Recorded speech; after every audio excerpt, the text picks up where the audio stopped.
Yes, nyuma yuko Vatican itangaje ikiriyo cyo gushyingura umushumba Kiliziya Gatolika Papa Francis, yongeye gutangaza amakuru mashyashya.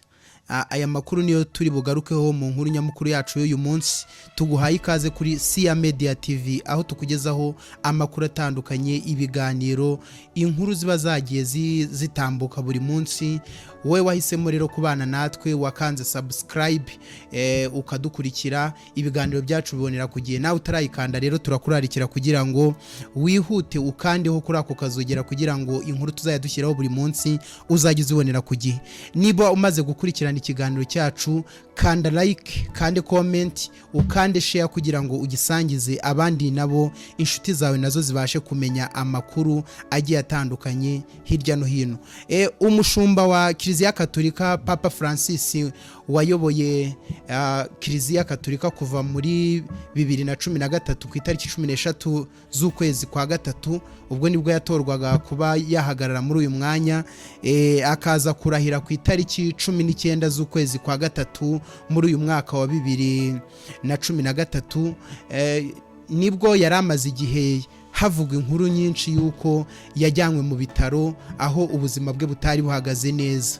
Ku itariki 14 za Gashyantare muri 2025 nibwo Papa Francis yajyanwe mu bitaro byitiriwe Agostino Gersio Clinic di Roma.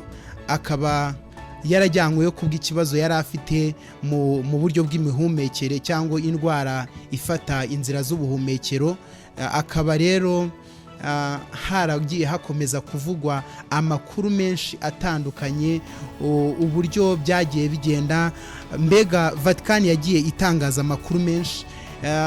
Kubwo ku itariki 17 z'uku kwezi kwa Gashyantare aribwo batangaje aya makuru, banavuga yuko uyu mushumba wa Kiliziya Gatolika w'imyaka 88 yagejejwe mu bitaro ubwo bamusangagamo infection microfebienne.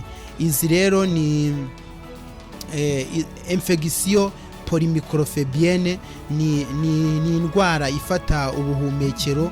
Akaba rero baramugejeje mu bitaro, muri ibi bitaro bya Agostino muri Vatican i Roma, aho yari agiye gukurikiranwa n'abaganga kugira ngo yitabweho. Abaganga rero baje kwemeza yuko uyu mushumba wa Kiliziya Gatolika avurirwa muri ibyo bitaro, kuko bavugaga ati ahabwe igihe gihagije cyo kuruhuka, kuko iyi ndwara ni indwara ikomeye cyane, ndetse ikunda guhitana abantu benshi. Iyi ni indwara yagiye igarukaho n'abantu b'abahanga, inzobere mu by'ubuvuzi, bavuga yuko iyi ndwara ari imwe mu ndwara zikomeye cyane. Mu gihe rero uyu mushumba wa Kiliziya Gatolika Papa Francis wabaye Papa wa Kiliziya Gatolika wa 266, ubwo ni ukuvuga ngo niwe mu Papa wa 266 mu bapapa bose bayoboye Kiliziya Gatolika. Ubwo rero yagezwaga mu bitaro, habayeho gutangaza amakuru menshi agiye atandukanye. Batangaza yuko na misa yajyaga ayobora buri wa gatanu w'icyumweru yahagaritswe. Ni inkuru yagiye ibabaza abayoboke benshi b'idini Gatolika, si n'abayoboke gusa, n'abandi bose muri rusange, kuko ubuzima bw'umukozi w'Imana cyangwa intumwa y'Imana, dore ko Papa ubundi buriya biba bisobanuye umuntu ubuhagarariye Imana. Mbega ni nk'uko wakumva ngo ba aposto cyangwa se abayobozi bakuru b'amadini, nyine ni nk'uko cyangwa intumwa muri rusange. Uyu muyobozi rero wa Kiliziya Gatolika amaze kugezwa mu bitaro, nibwo hagiye humvikana ibintu byinshi bigiye bitandukanye. Hagenda havugwa amakuru menshi agiye atandukanye, kuko yari amaze igihe kinini arwariye muri ibi bitaro bya Agostino. Abashinzwe umutekano we batangiye kugenda batangaza bimwe bitandukanye, dore ko iyo ugeze ku rubuga rwa Vatican rwa Twitter, iyi X yahoze ari Twitter, bagiye batangaza uburyo byagiye bigenda, uburyo ubuzima bwe buhagaze. Ndetse yewe ku itariki 20 za Gashyantare muri uyu mwaka 2025 abashinzwe umutekano we banditse yuko hatangiye gutegurwa ikiriyo cyo kugira ngo uburyo azashyingurwa. Amakuru avuga ko iyo gahunda yashyizweho nyuma y'uko papa abwiye abamuri hafi ko abona gukira kwe kugoranye, bityo rero bakaba bagombaga gutegura umuhango wo kumuherekeza n'uburyo papa yazageza icyo gihe nyine cyo kuba atagihumeka umwuka w'abazima, igihe cyo kumushyingura, mbega ibirori bizakorwa muri icyo gihe cyo kumusezeraho byaramaze gutangazwa, ibintu byose byaramaze gutegurwa, ku buryo yenda ntekereza yuko bo bashakaga yuko ibyo bintu bitazaba shoke, bitazakomeretsa imitima y'abantu benshi, ari nayo mpamvu bagenda batangaza amakuru ye ya buri munsi uko ubuzima bwe buhagaze. Kuva ku itariki 14 Gashyantare ubwo papa yagezwaga mu bitaro by'uyu Germiro i Roma, nibwo hatangajweho yuko arwaye indwara ya bronchite. Mbega ni indwara y'ibihaha abantu benshi bazi nka bronchite. Iyi nayo ni imwe mu ndwara zikomeye, ariko nyuma y'uko amaze kugezwa muri ibyo bitaro, Vatican yongeye gutangaza ko papa akomeje kuremba birushijeho.